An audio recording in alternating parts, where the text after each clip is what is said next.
So Kathy, absolute genius with naming our core palette Ish.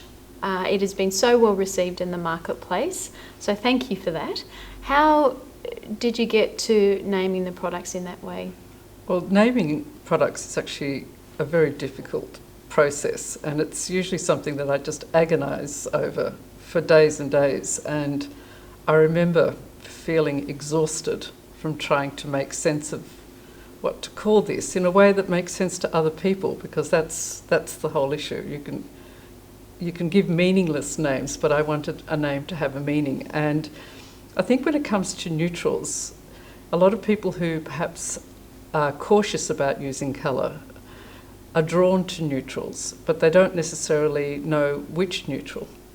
So you often hear comments on as you're working with builders about something that looks a bit greyish or a bit greenish. And so it just occurred to me, just in an instant, that ish was the way to describe the neutral palette. And I think since that, the world has gone a bit ish. I feel quite vindicated now that we've actually, we chose well.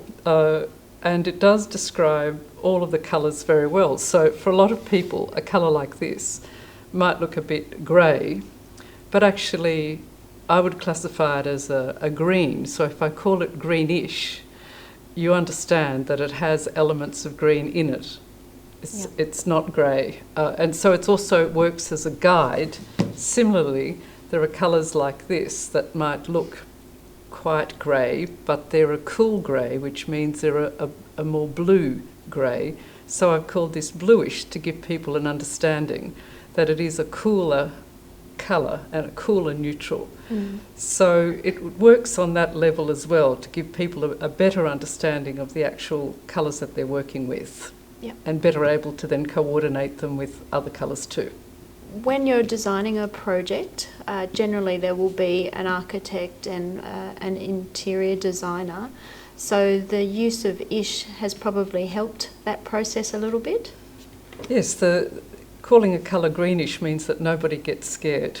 And as you know, there is a lot of fear about the use of colour, particularly in buildings, because there's such a permanent representation of work that we do. But a name like greenish or bluish is just so accessible to everyone. It's understood, and there's no sense that you're creating something that's not going to work well in an urban or a more rural environment, because these are the words we use to describe the colours around us. The neutral palette also had philosophy behind it to be able to mix and match. Can you take us through that philosophy? I've designed the neutral palette so that it's quite easy for all of the different colours to work together. What tends to happen, I think, is that people are nervous and they'll choose one colour and use that colour almost exclusively on the facade of a building. One of the important aspects of the neutral range is that every colour comes in a range of different textures.